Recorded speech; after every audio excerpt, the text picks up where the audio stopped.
Assalamualaikum warahmatullahi wabarakatuh. Salam sehat dan sejahtera untuk kita semua. Jumpa lagi dengan saya, Retno Sutarto, dalam cerita kisah.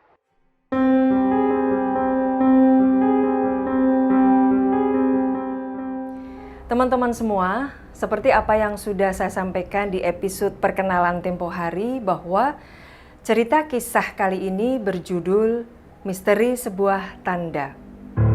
Apakah tanda itu? Nah, begini ceritanya. Teman-teman, saya ini adalah orang Jawa.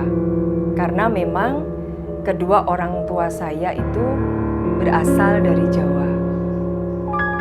Bapak itu berasal dari kota Ponorogo atau kota Reog di Jawa Timur. Sedangkan ibu saya berasal dari kota Solo, Jawa Tengah.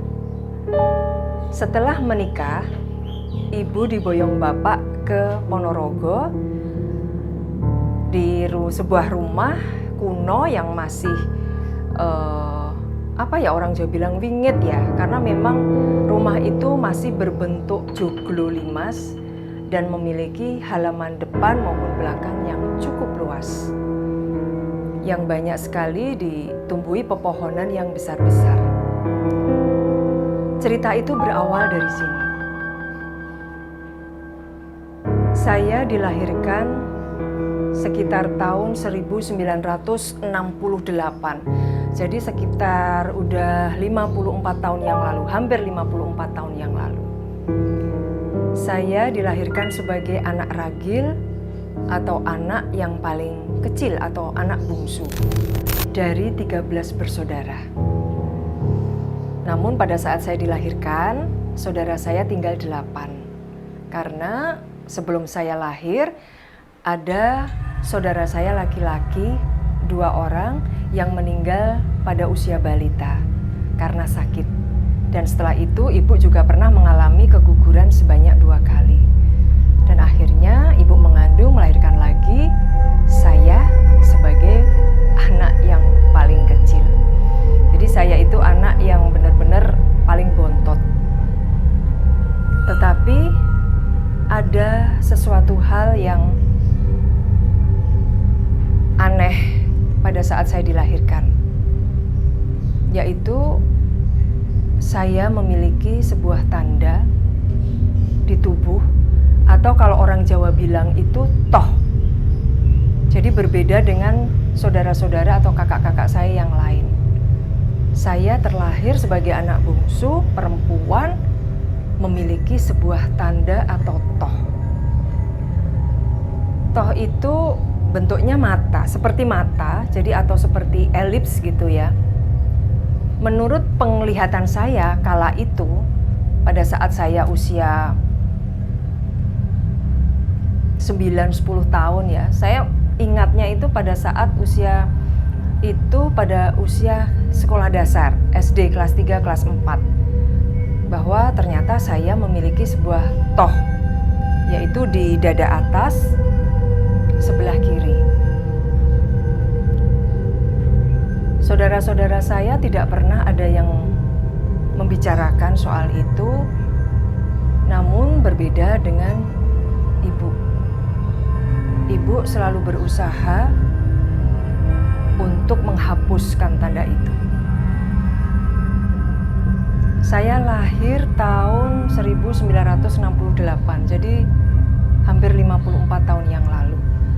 Sedangkan saya menyadari bahwa ada tanda di tubuh saya itu kelas 3 SD atau kelas 4 SD. Nah, ibu berusaha untuk bisa menghapus tanda itu, dan hampir setiap minggu itu bisa 3 atau 4 kali membawa saya ke dapur luar. Jadi dulu itu di rumah kami ada dapur dalam dan dapur luar. Jadi dapur luar itu menggunakan tungku kayu. Ibu membakar kayu jati. Nah, kayu jati itu kalau dibakar akan mengeluarkan busa.